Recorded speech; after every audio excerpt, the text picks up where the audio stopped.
right? You see it there behind me. So this is just one particular view. Obviously, at that particular level, nothing but clouds and, of course, raindrops on the lens. So we do have light rain out there right now. Currently 72 degrees, though, for Central Park, so still pretty mild.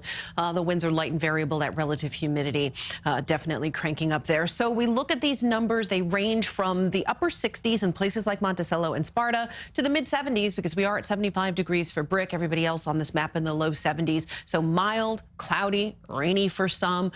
Just remember this. I know everybody doesn't love a rainy Tuesday, but we have been dodging raindrops for most of this month. The last 18 days, in fact, we barely had any rain. And so our deficit is 1.63 inches. So things are dry. We do need the rain.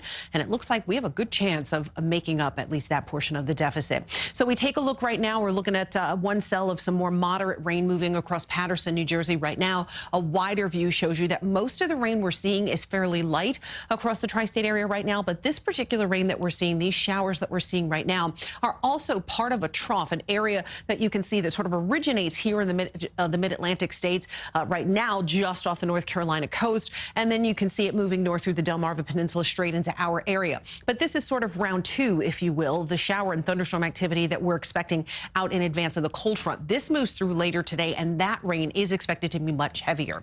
So we turn on your FUTURECAST, and you can see we're expecting some additional cells to move here about 2-3 o'clock in the afternoon through parts of the tri-state area. Some of that rain will be heavy, but the heaviest rain still remains. The FUTURECAST models have been in fairly good agreement that the heaviest rain is still going to arrive around 11 or 12 o'clock tonight, continue overnight tonight with that very heavy rain, possibly some thunderstorms as well, and continue into early Wednesday morning. So your Wednesday morning commute does look to be a soggy one. Now, at this point, the heaviest of the rain should be exiting the area by the time most people start their travels, but still you should count on a wet late night tonight and early tomorrow. Just how wet depends on the model you look at. This particular model says 1.2 inches for New York City. Another model, the North American, says no, more like 2.1 inches for New York City.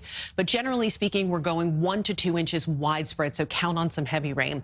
Passing showers this afternoon, mild and humid as we hit a high of about 75 degrees. Tonight, we'll see that rain heavy at times as we dip down to 64 degrees. Now, we'll have a chance to see that rain, as I mentioned, early Wednesday. Then we get some clearing Wednesday afternoon. Thursday, mostly clear with a slight chance of rain, and we'll have a chance of rain again on Friday.